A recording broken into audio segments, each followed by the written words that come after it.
José, presentarles al presbítero licenciado Mario Segura Bonilla, a quien damos la más cordial bienvenida.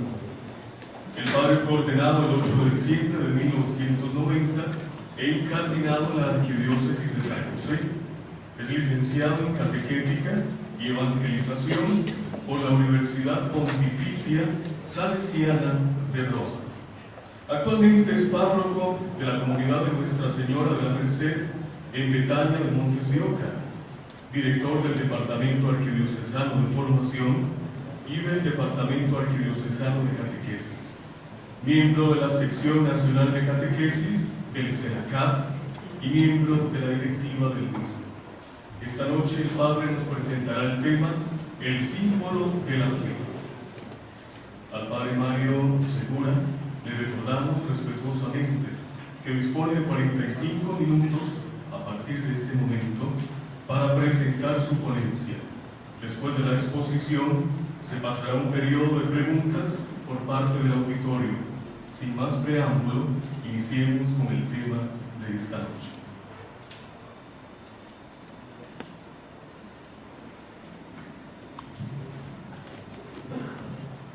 Gracias. Tengan todos muy buenas noches. Buenas noches. Un placer poder estar en esta que es la casa de cada uno de nosotros los sacerdotes, y con mucho gusto cuando me pidieron que pudiera compartir este tema, pues entonces, a pesar de que siempre hay que sacar el espacio, la reflexión, y eso es lo que menos existe, el tiempo para poder desarrollar algo, pues es algo muy beneficioso, y se lo agradezco enormemente a los señores seminaristas y al Consejo de Formadores que da la venia de que uno pueda estar por acá en esta noche. El símbolo de la fe, me pudieron que lo pudiéramos desarrollar este tema en tres aspectos especialmente. Vamos a ver en un primer momento lo que es un momento así de la evolución histórica, podríamos señalar con respecto al símbolo de la fe. Tendríamos nosotros que empezar por decir que los primeros cristianos empezaron dando testimonio de Jesús, que les había hablado del Dios único de la Escritura como Padre suyo. Jesús muere, pero Dios lo ha hecho Señor y Cristo a ese Jesús que vosotros habéis crucificado, nos dicen los Hechos de los Apóstoles en el capítulo 2. Y nosotros podríamos pasar a este testimonio de los primeros cristianos, que los primeros cristianos van dejando evidenciado desde el Nuevo Testamento, donde se encuentra el esbozo de un credo. Y aquí podemos nosotros decir que hay ya en la primera carta a los Corintios, en el capítulo 8, el versículo 6, con este texto: no hay más que un solo Dios, el Padre, del cual proceden todas las cosas y para el cual somos, y un solo Señor, Jesucristo. Estos primeros cristianos sintieron la necesidad de afirmar su fe a través de las fórmulas de la Escritura, con el propósito de darse a comprender al mundo que los rodea y de explicar lo que a primera vista parece, podríamos nosotros decir así, pensar en general: ¿cómo puede Dios ser único y al mismo tiempo Padre e Hijo? ¿Cómo un hombre que nace, vive y muere puede ser Dios? Si Dios por definición está libre de cambio. De las respuestas a estas cuestionantes nace la teología y brotan los concilios con el fin de solucionar las posturas que van a ser incompatibles de parte de las diferentes divergencias que se van a ir ahí en el paso de los años, se van a ir realizando y se van a ir confrontando cada una de estas conclusiones que en la misma teología se va a ir desarrollando. Uno de los grandes santos, San Cirilo de Jerusalén, nos va a regalar la necesidad de justificar la expresión de la fe mediante un sello común que distinga a todos. La fe no ha sido hecha según las opiniones humanas, dice él, sino que de toda la Escritura ha sido recogido lo que hay en ella de más importante, para dar en su integridad la única enseñanza de la fe. Y como el grano de mostaza, dice San Cirilo, contiene en un grano muy pequeño, gran número de ramas. De igual modo, este resumen de la fe encierra en pocas palabras todo el conocimiento de la verdadera piedad contenida en el Antiguo y el Nuevo Testamento. El pensamiento de San Cirilo da pie a comprender cómo la formulación del símbolo de la fe, tal y como lo rezamos actualmente, se fue formulando paulatinamente y se atribuye su autoría, según una antigua tradición, a los apóstoles, aunque algunos estudiosos lo datan en la época de San Irineo, en el siglo II. Hay diferentes leyendas, podríamos nosotros decir, con respecto a esto. En el transcurso de los siglos II y III se elabora la profesión de fe en conexión con el rito bautismal y las palabras del resucitado relatadas por el evangelista San Mateo en el capítulo 28, versículo 19, y de hacer discípulos de todos los pueblos, bautizándolos en el nombre del Padre, del Hijo y del Espíritu Santo. La forma primitiva de la profesión de fe posee un triple diálogo, una pregunta y una respuesta, y se desarrollará en el rito bautismal. Al bautizado se le hacen 3 preguntas: ¿crees en Dios Padre Todopoderoso? ¿Crees en Jesucristo, Hijo de Dios? ¿Crees en el Espíritu Santo? A las 3 preguntas el bautizado contesta: creo, como fórmula opuesta a la triple renuncia anterior: renuncio a Satanás, a su servicio, a sus obras. Después se le sumerge en el agua.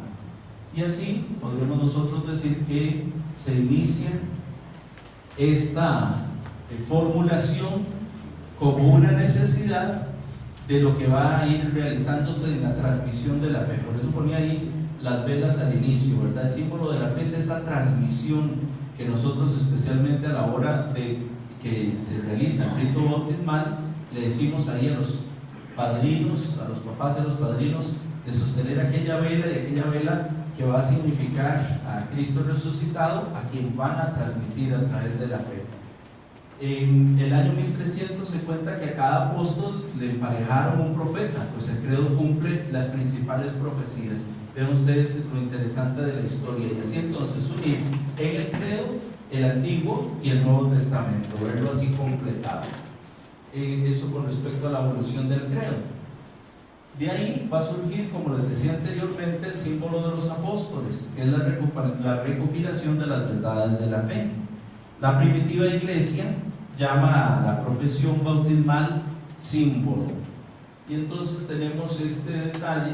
La palabra griega símbolo deriva del verbo symbalein, que significa reunir, juntar. Y por eso ponía aquí este detalle de uno de los símbolos que se usaran en la antigüedad, como eran una sortija, un bastón, una placa, la mitad de un objeto partido. Estos eran signos por los que se reconocía a los huéspedes, a los mensajeros o a los representantes. Poseer una parte del objeto daba derecho a una cosa o a recibir hospitalidad. Símbolo es la parte que necesita otra para estar completa y con la que unirse, creando así reconocimiento mutuo y unidad. Desde la perspectiva, el símbolo de la fe es la recopilación de las verdades de la fe, como señalaba por acá.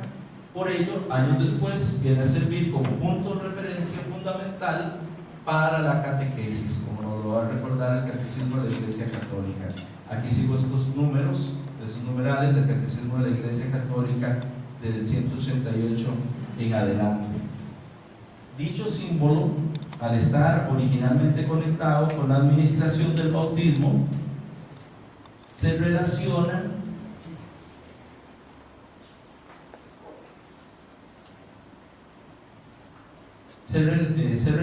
con el significado primitivo de doctrina y de confesión cristiana, lo que después se va a llamar dogma, a su vez debido a las renuncias que conduce a un contexto de la fe como un acto de conversión, es decir, el cambio de ser creyente de lo visible y aparente a la confianza en lo invisible. Sin embargo, no se puede caer en el extremo de considerar la fe desde el recitar una doctrina o solo poder decir nosotros que es aceptar teorías sobre lo que el hombre no conoce, sino desde un movimiento de toda la existencia humana. Y ahí hay toda esa discusión de la creación del catecismo allá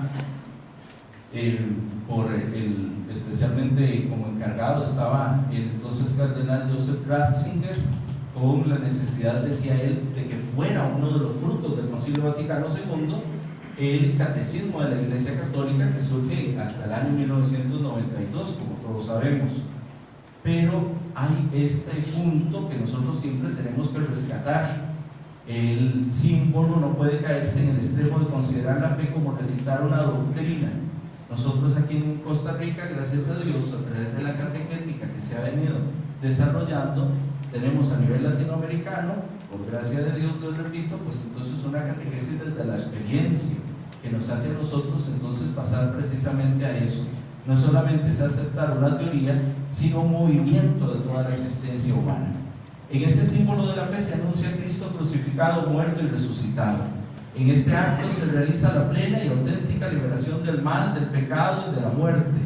Por él Dios da la vida nueva, la vida divina, la vida eterna. Como lo expresa San Pablo, esta razón de nuestra fe es la verdadera buena nueva que cambia al hombre y la historia de la humanidad, como nos recuerda el Redentoris Missio. Por estas razones, la triple renuncia y la triple afirmación unida al triple símbolo de la muerte mediante la inmersión y el triple símbolo de la resurrección a una vida nueva se revela en la conversión y en el cambio del ser. Es hasta el siglo IX que en Roma se acepta el símbolo unitario. Comprende una leyenda, les decía, en su origen adjudicando un carácter apostólico al texto, ya que se considera que los 12 artículos en los que se divide el credo son provenientes de cada uno de los 12 apóstoles. Y es así como llega a conocerse como el símbolo de los apóstoles en consideración al resumen fiel de su fe. Del símbolo de los apóstoles, entonces pasamos así de una forma rápida al símbolo niceno-constantinopolitano. Continuando con la tradición de los símbolos de la fe, cabe resaltar el símbolo llamado de Nicea-Constantinopla, fruto de los dos primeros concilios ecuménicos. Constantino va a ser el primer concilio allá en el año 325 y el otro concilio ecuménico va a ser en el año 381. El concilio de Nicea es considerado como el primer concilio ecuménico universal, es decir, ya que Constantino logra dar origen a una nueva institución en la Iglesia, al convocar a todos los obispos de Nicea. En este lugar se unen unos 300 obispos, en su mayoría de Oriente y de cultura griega, por tanto eran cercanos a las disputas dogmáticas. En su mayoría los obispos de este concilio confirmaron la condenación de Arrio. Como era necesario definir una doctrina positiva, Eusebio de Cesarea propone el credo de su iglesia. El concilio lo acepta, pero a petición de Constantino, los obispos van a añadir que el Hijo es de la misma sustancia que el Padre al hablar del Hijo de Dios. Y el término exalta la perfecta igualdad entre el Padre y el Hijo. El acuerdo de Nicea dura muy poco, ya que muchos comienzan a rechazar el término de la misma sustancia, justificando que este término no es parte de la Sagrada Escritura. Principalmente los orientales se dan la tarea de oponerse a la fórmula de Nicea, salvo Atanasio, el obispo de Alejandría. Por el contrario, los miembros del occidente latino se mantienen fieles a la fórmula de Nicea. En medio de todas esas agitaciones es que se da paso en el progreso de la reflexión teológica, como les decía, y el vocablo en cuestión llega a clarificarse y se logra distinguir entre la sustancia y la persona, lo cual permite entonces compaginar la igualdad del Padre y del Hijo en la sustancia y la distinción de las dos personas. Por otro lado, Basilio, el obispo de Cesarea, interviene con una nueva cuestionante. Si están diciendo que Dios y el Hijo que el Padre y el Hijo son Dios, el Espíritu, había esa cuestionante también, ¿y el Espíritu qué?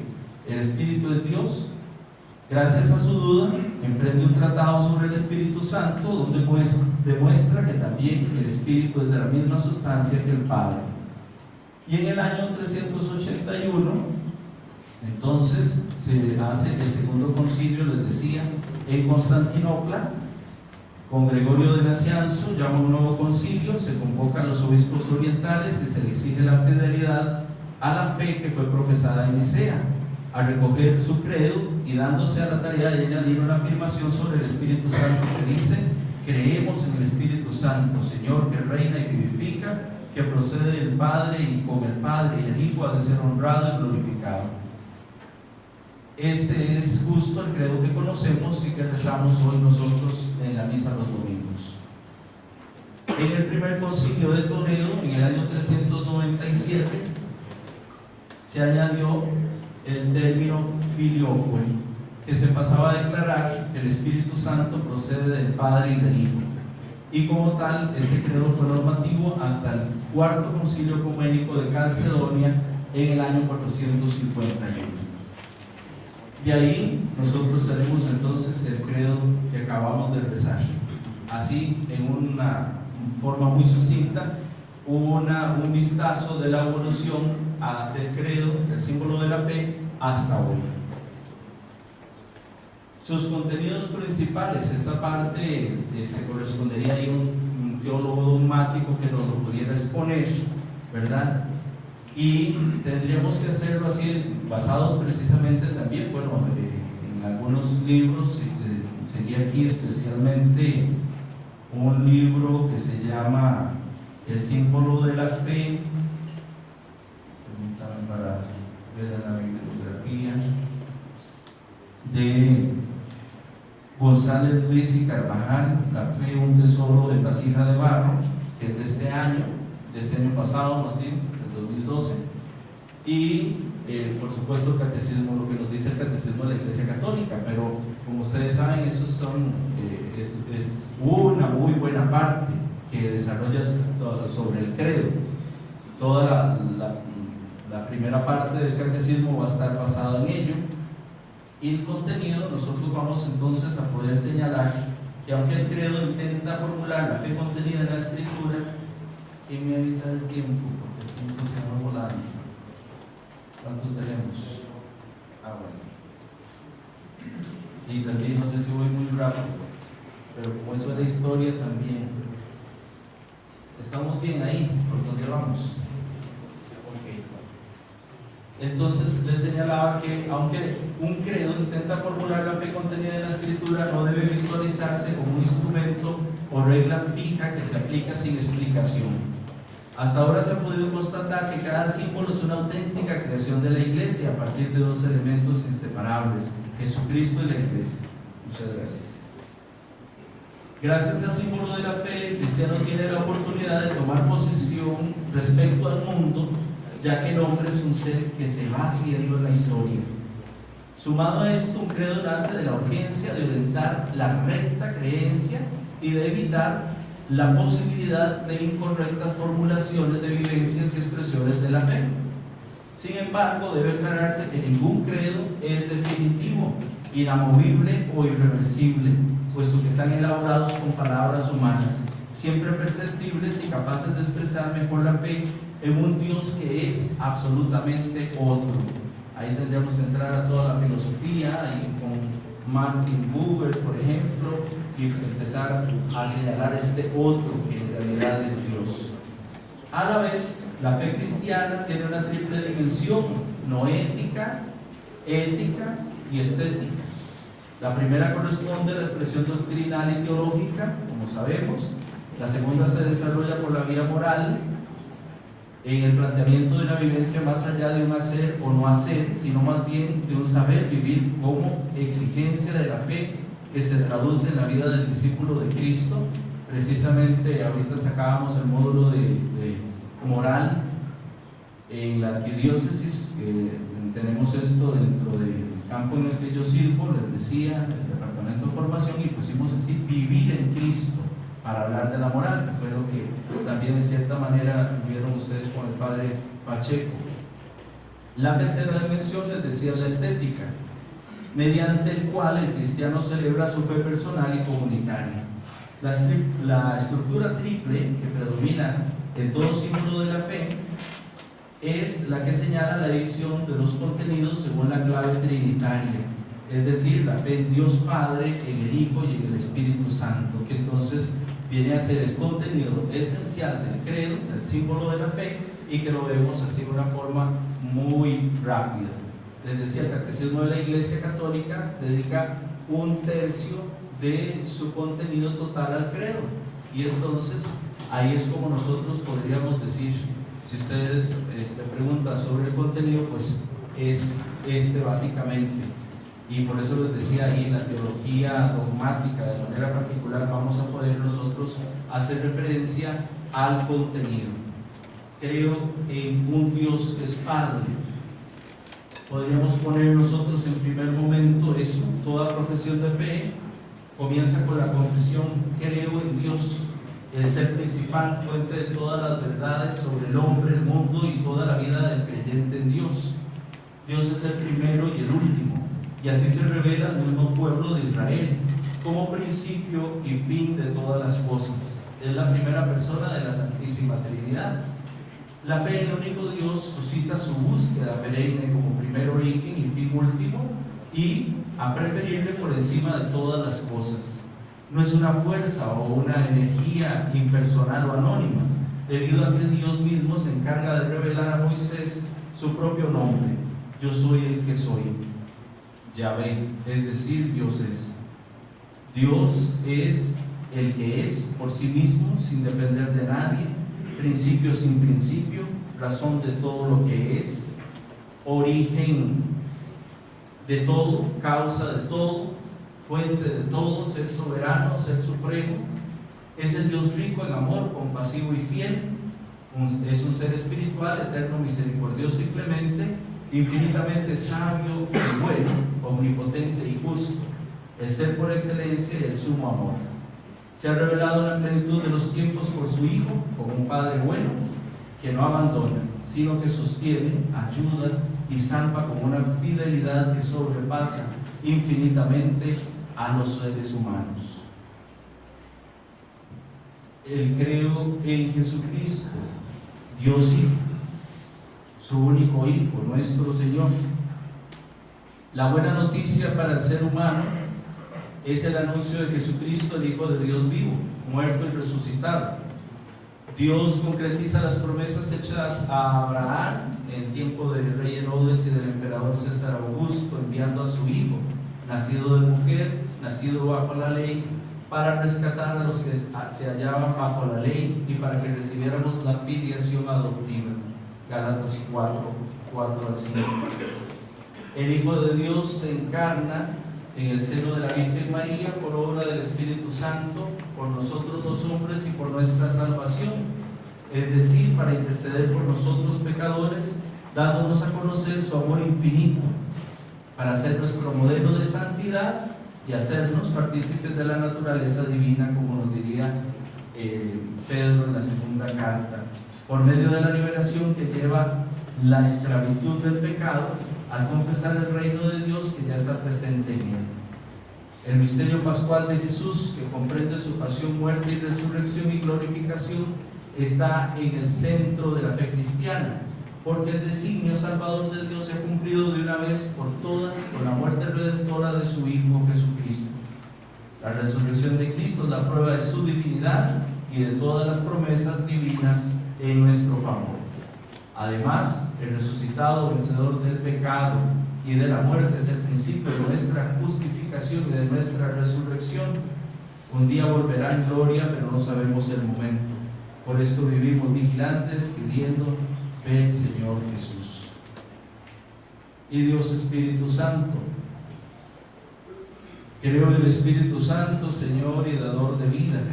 El Espíritu Santo es la tercera persona de la Santísima Trinidad, y profesamos su divinidad cuando rezamos que con el Padre y el Hijo reciben la misma adoración y gloria. Él ha sido enviado a nuestros corazones, como nos recuerda Gálatas, para que recibamos la nueva vida de hijos de Dios. En el día de Pentecostés, el Espíritu Santo desciende sobre los apóstoles y discípulos que estaban reunidos en el cenáculo con la Santísima Virgen, y desde su venida la Iglesia renueva toda la realidad humana para construir, animar, santificar a la Iglesia. La santificación que el Espíritu Santo obra en cada persona consiste en la unión progresiva con Dios. Para lograrlo se le debe dejar actuar propiamente en lo profundo del corazón y del alma, viviendo siempre en gracia de Dios y recibiendo los sacramentos, y con especial dedicación entregados a la práctica constante de la penitencia y de la Eucaristía. Nos van a decir incluso los lineamientos del sínodo de la nueva evangelización. También en la escucha de lo que Él nos dice por medio de los pastores de la Iglesia y de las inspiraciones interiores. Entonces, así, de una forma también muy rápida, algo microcósmico de lo que el catecismo dice sobre Dios Padre, Hijo y Espíritu Santo. Les decía que siguiendo aquí algunos de los autores, el contenido del credo está en estas tres direcciones que me resulta también interesante que nosotros lo podamos rescatar para pasar a lo que les decía de que el credo, el símbolo de la fe, no puede ser nada más algo que nosotros tengamos como un recitar, un dogma, como sabernos algo de memoria, sino que tiene estas tres direcciones. Una dirección teológica, que viene a ser la estructura trinitaria del credo, que hace referencia al misterio de Dios uno y trino y al misterio de la salvación humana. Comprende un camino creyente hacia Dios que se lleva adelante por medio de Jesucristo en el Espíritu presente en la Iglesia. Lo doctrinal está supeditado al dinamismo de la fe. Por eso el credo no supone tanto creer en Dios, sino en el sentido agustiniano. Esto tan bonito que dice San Agustín: ir hacia Dios creyendo, en un itinerario dinámico que lleva a la transformación y la maduración del plano personal y comunitario. En la otra dirección que tiene es el pastoral. Definitivamente el credo es creación eclesial, es fruto del ministerio de la predicación y de la enseñanza apostólica y no son parte de la pastoral de la Iglesia. En la profesión del credo, el cristiano tiene la oportunidad de abrirse a nuevas dimensiones de la existencia en el mundo, ya que participa de su ministerio apostólico hacia adentro y de su compromiso evangelizador hacia afuera. Por lo tanto, las líneas pastorales de la Iglesia deben encaminar los procesos de iniciación cristiana y de formación permanente en la coherencia de estas dos direcciones, integrando también las tres dimensiones de la fe que refería antes, y la unidad de una vida según el Evangelio. El credo resume los dones de Dios, los dones que Dios hace al hombre, y gracias a él el cristiano tiene la oportunidad de responder ante la Iglesia y el mundo. Y por último, además de esta dirección ecuménica, hay que reconocer que el credo, no por el contenido de su letra, sino por las explicaciones diversas acerca de sus contenidos, hacen de él actualmente un instrumento muy limitado del ecumenismo oficial. No está de más que para propiciar su valor ecuménico es importante recomponer con imaginación creativa los instrumentos de confesión de la fe cristiana. Uno de estos instrumentos es el bautismo, el cual los cristianos de todas las denominaciones reciben válidamente, como sabemos. Es importante desde la óptica ecuménica respetar las diferencias doctrinales que nos separan y dirigir las confesiones de fe hacia la integración de otras realidades que verdaderamente nos unen. Miembros de distintas iglesias, hermanados por el mismo bautismo, orando y celebrando juntos, actuaciones y compromisos por encima de las divisiones. Eso lo hemos vivido de manera particular con el Papa Juan Pablo II. Respetando el uso de las viejas formulaciones de fe, los tiempos actuales exigen buscar nuevas expresiones de fe dentro de un marco pluralista de las tradiciones cristianas, que no oculten las diferencias, pero que no impidan buscar la convergencia. Y la importancia del símbolo de la fe en la vida de la Iglesia. Curiosamente, como ponemos por aquí, ¿Logran ver ustedes? Sí. ¿Logran ver la caricatura? La gente ya no cree como antes, ¿verdad? Curiosamente así no sucede. La gente ya no cree como antes.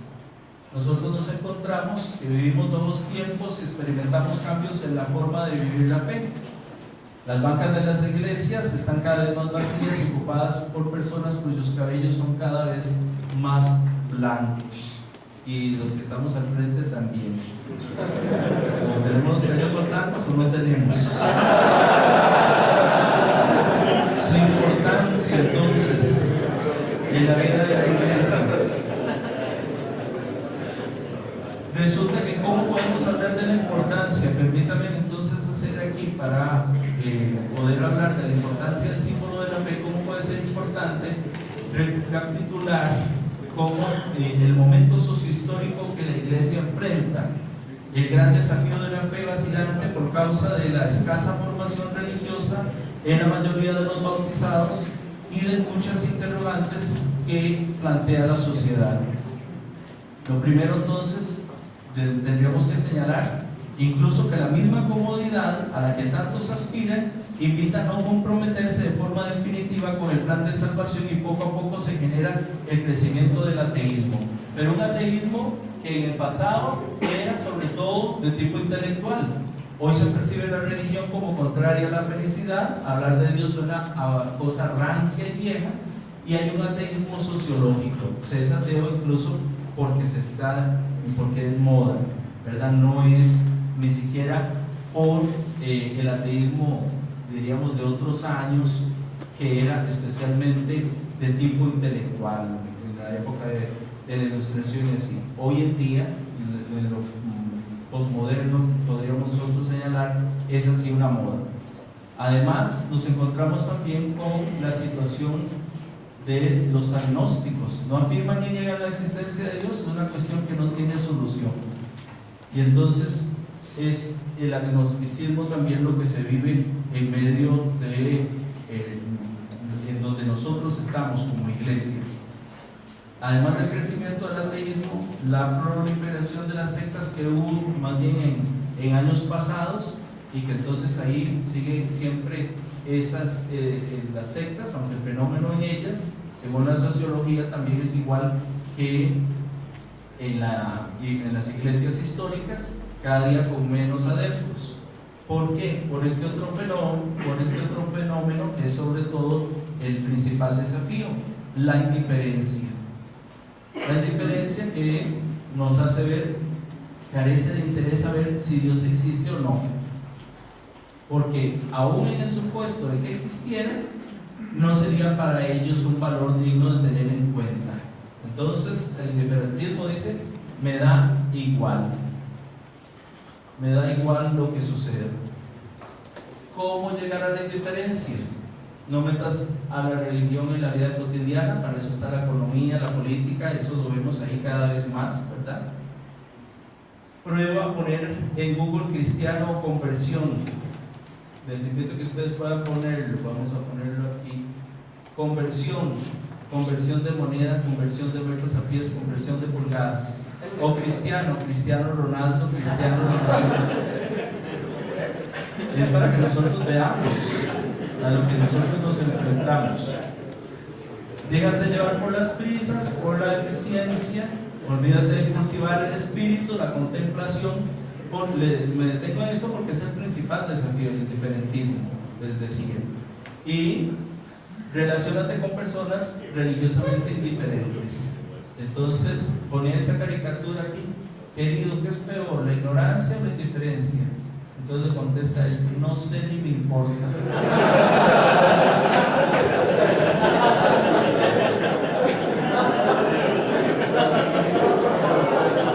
El símbolo de la fe, sin embargo, para nosotros, tenemos que recordar eso.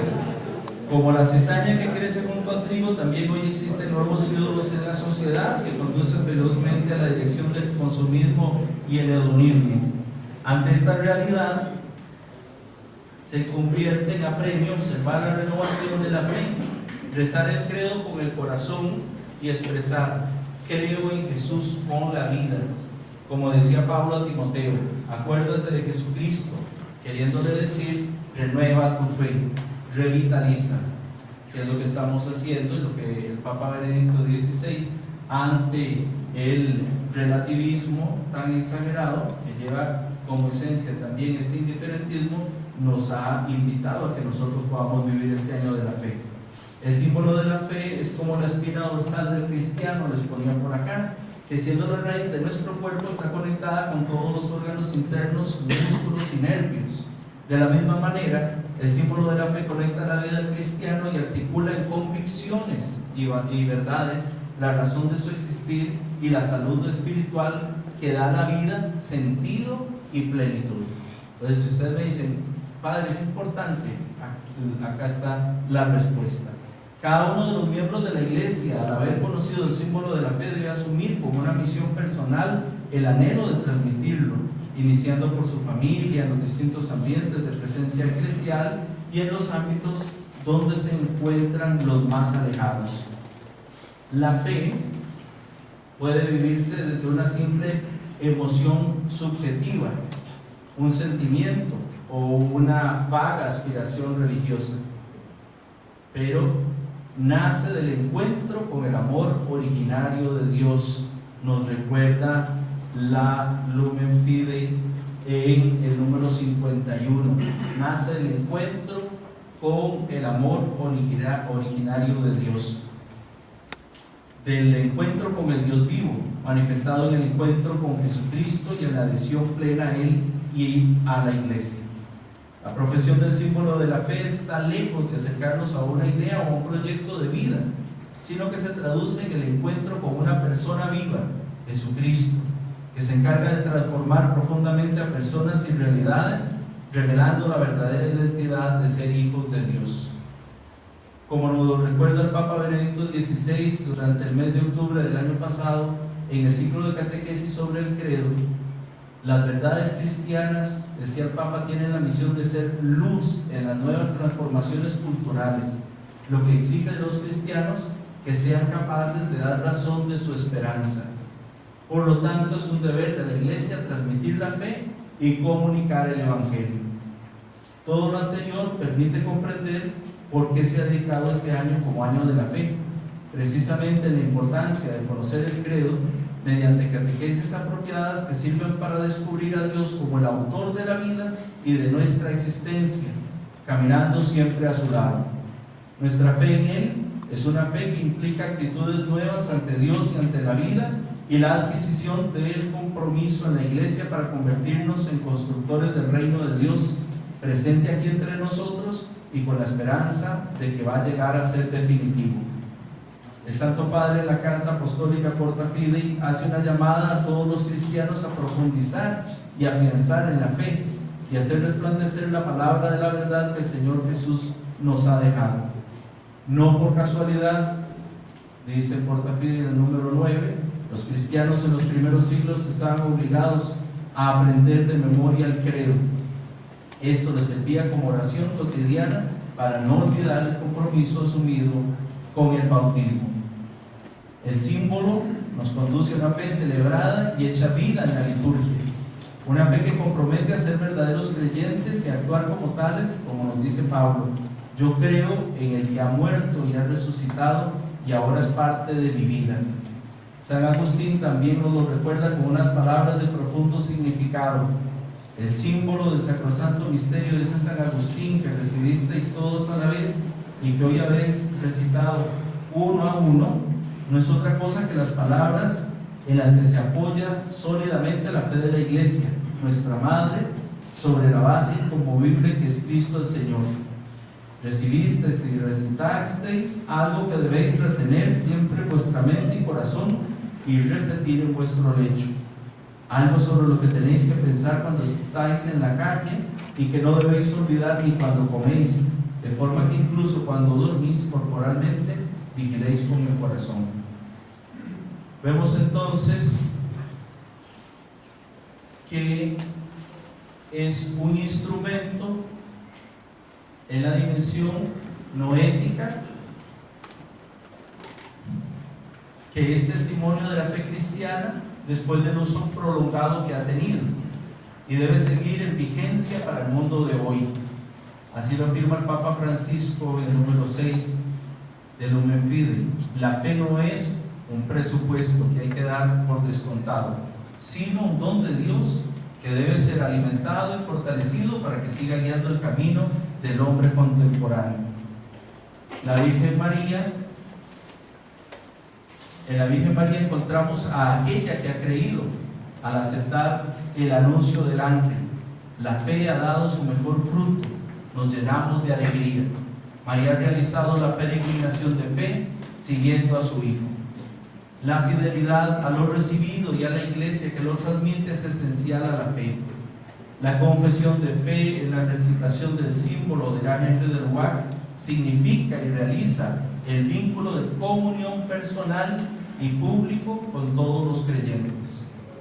Sí, la fe es un bien para todos, es un bien común. Su luz no es solo para lucir dentro de la iglesia, ni sirve únicamente para construir una ciudad eterna en el más allá. Ayuda a edificar sociedades que avanzan hacia el futuro con esperanza. Recita también Lumen Fidei. Y permítanme entonces concluir, para ustedes que están formándose como futuros pastores de nuestra iglesia, con unas palabras de Aparecida en el número 552. Que podamos sentir la urgencia de evangelizar y hacer nuestras estas palabras. Conservemos, dice Aparecida, la dulce y confortadora alegría de evangelizar, incluso cuando hay que sembrar entre lágrimas. Sea esta la mayor alegría de nuestras vidas entregadas. Ojalá el mundo actual, que a veces con angustias, a veces con esperanzas, pueda así recibir la buena nueva, no a través de evangelizadores tristes y desalentados, impacientes o ansiosos, sino a través de ministros del Evangelio, cuya vida irradia el fervor de quienes han recibido ante todo en sí mismos la alegría de Cristo y aceptan consagrar su vida a la tarea de anunciar el reino de Dios e implantar la iglesia en el mundo. Entonces, que nos acordemos de eso aún, y así sea nuestra facha parecida a la evangelizar siempre va a ser algo que nos ayude a nosotros a reflejarlo con nuestro testimonio, con nuestra manera de vida. Muchas gracias.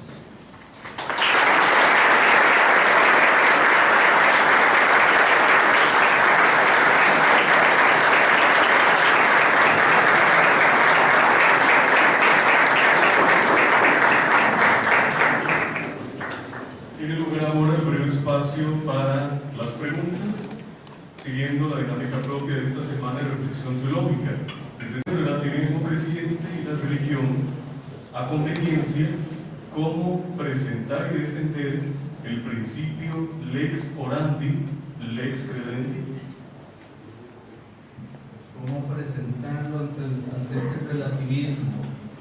Pues yo les recomendaría que lo primero que nosotros tenemos que poder dar respuesta de nuestra fe, tendríamos que empezar por nuestra autoformación, porque si no hay ese espacio de llegar a ser entre nosotros mismos, en nuestra vida de creyentes, en nuestra vida de fe, el asumir en realidad lo que nosotros creemos, pues tendríamos nosotros empezando por la teología, por lo que nosotros aquí llevemos de teología, vamos a poder dar razón y dar respuesta de la fe.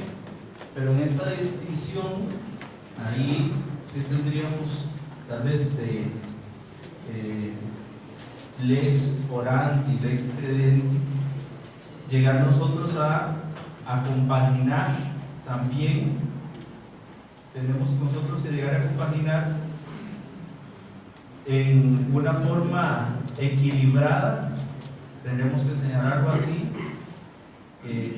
lo que nosotros profesamos, lo que nosotros creemos, con lo que nosotros vivimos, porque si no quedaría una teoría que no tiene sustento, que no tiene fundamento, y eso es lo que nos haría a nosotros poder dar razón de nuestra fe ante el relativismo creciente, porque como les señalaba, esto cada vez más invade absolutamente nuestra iglesia, comenzando por nosotros mismos.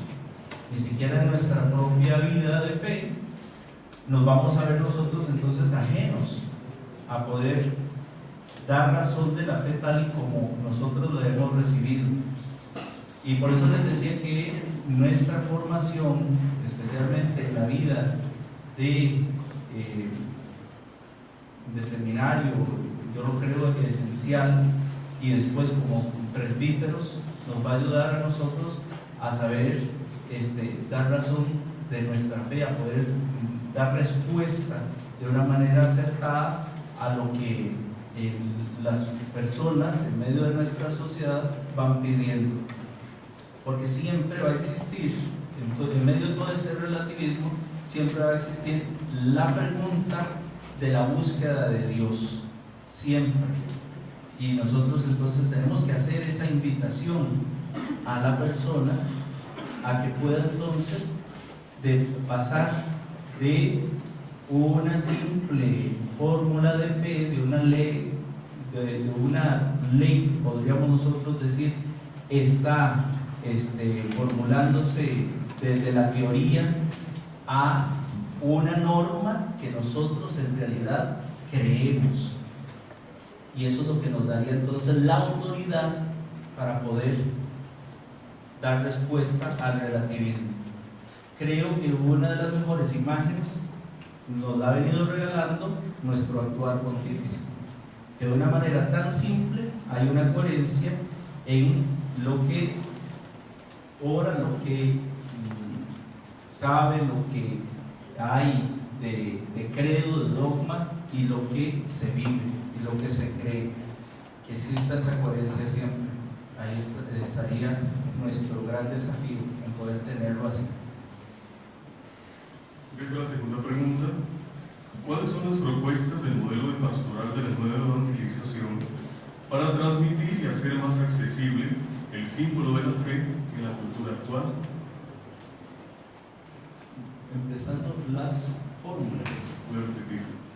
¿Cuáles son las propuestas del modelo de pastoral de la nueva evangelización para transmitir y hacer más accesible el símbolo de la fe en la cultura actual? Sí. La nueva evangelización, todavía nosotros tenemos que esperar todo lo que nos va a regalar el sínodo de la nueva evangelización, pero ya podríamos nosotros apuntar con el actual pontífice, que fue uno de los que estuvo al frente de Aparecida, y Dios, no por casualidad, sino nosotros en la fe tenemos esta creencia que es el Espíritu Santo el que actúa y lo lleve, ¿verdad? Lo lleve precisamente a ser el líder de la iglesia. Hay un artículo que les invitaría a leer del diario El País sobre un ateo, según es un no creyente, que escribe, tal vez alguno lo ha leído, sobre el actual pontífice. Yo creo que nos va regalando la pauta de esas fórmulas de nueva evangelización, y que gracias a la puesta en práctica de Aparecida nos ayuda a nosotros a ver que tiene que ser una iglesia que cada vez se hace más cercana y que cree en los itinerarios que van ayudando a la persona a llevar a la madurez en la fe. Nosotros tenemos que apostar por ahí, y esa tiene que ser la fórmula, y así nos lo dicen los documentos de la iglesia. No es algo que yo nada más me pueda inventar, sino que la iglesia misma nos lo va regalando a través de la guía del Espíritu Santo. Por eso les digo que no en vano la iglesia universal, que así lo señala se señala en este artículo, los cardenales, dice este autor, miran hacia el hemisferio sur y de ahí sacan a un líder para la iglesia que sabe dar, parece, y en estos momentos nosotros lo hemos visto en estos 4 meses que tiene de pontificado, que lleva un liderazgo que nos da a nosotros, entonces incluso nos va marcando la pauta de cómo es que tenemos que realizar una nueva evangelización. Tendríamos que hacer la iglesia cada vez más cercana y apostando a una fe que se educa. Sí, nosotros la transmitimos, y lo decíamos ahora con la exposición, a través del símbolo de la fe, que les ponía esa vela de primero, porque es ahí donde tus papás, tus padrinos aceptaron transmitirte la fe.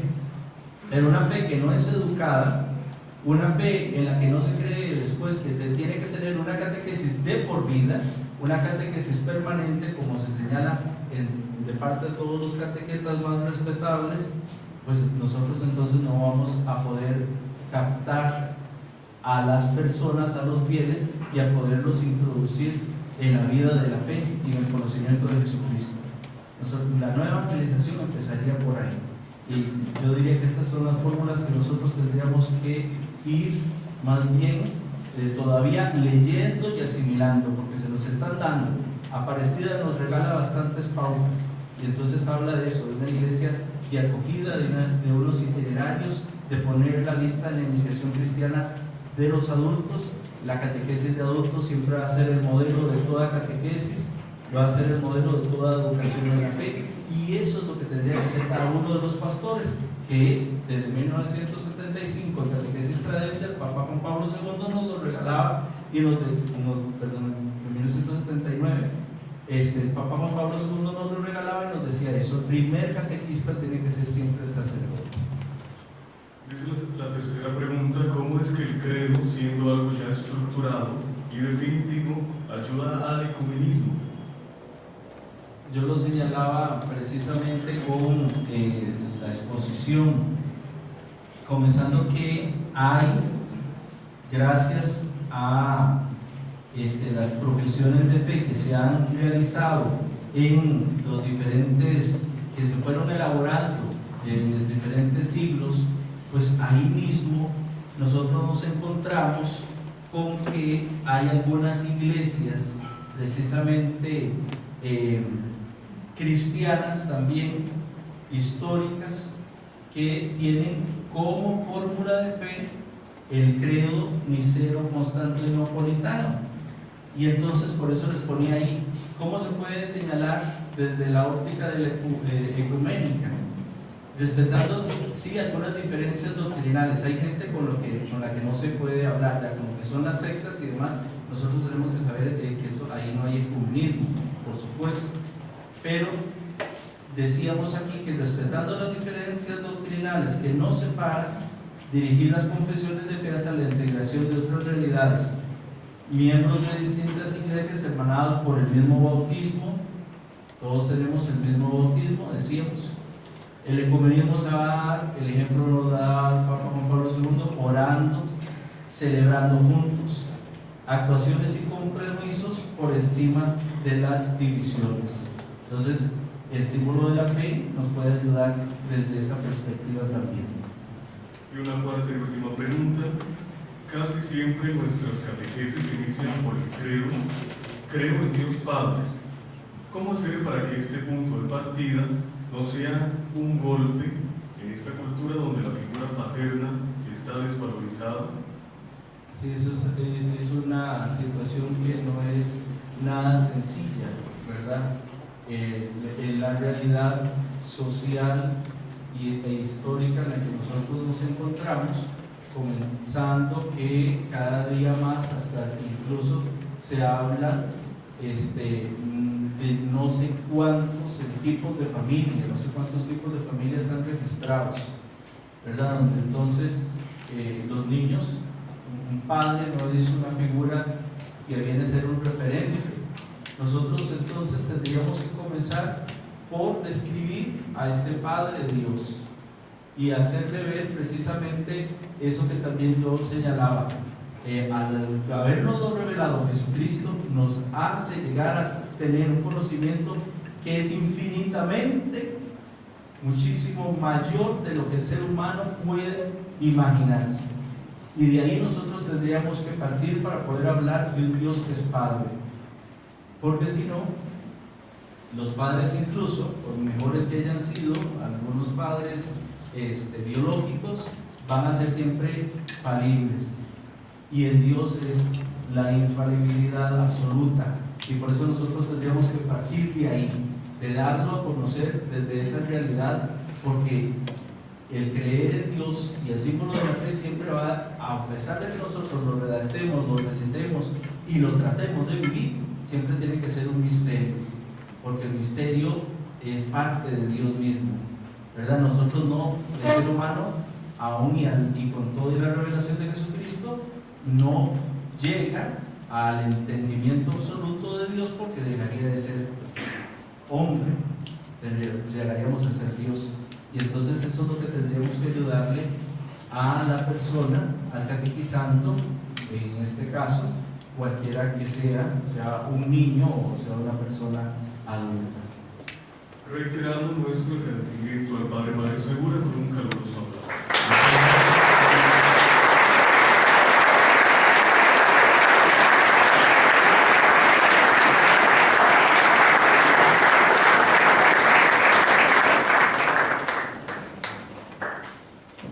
Queda claro que el conocimiento de los contenidos de la fe es esencial para dar el propio asentimiento, es decir, para adherirse plenamente con la inteligencia y la voluntad a lo que propone la Iglesia. Llegamos de esta manera al final de nuestro encuentro. Al Padre Mario Segura le reiteramos nuestro agradecimiento, al Padre Ronald Sainz, que nos ha acompañado estos días, y a los padres formadores que también se han hecho presentes, y a todos ustedes que han participado durante esta noche. Les invitamos a la mesa redonda de mañana titulada La Fe en Diálogo, con la presencia de varios invitados especiales, dando inicio a las 7 de la noche. Después de que el Padre Mario nos imparta la bendición, quisiéramos solicitarles que agrupen las sillas para que el nivel respectivo que José nos va a indicar no hay que hacer. Entonces esto lo omitimos y le pedimos al Padre. A todos muchas gracias, buenas noches.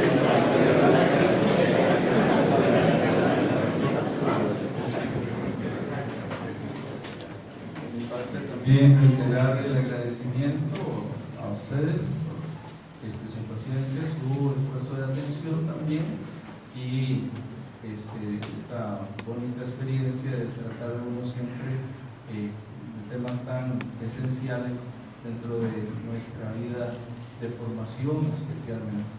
El Señor esté con todos ustedes. Y la bendición de Dios Todopoderoso, Padre, Hijo y Espíritu Santo, descienda sobre ustedes y permanezca hoy siempre. Amén.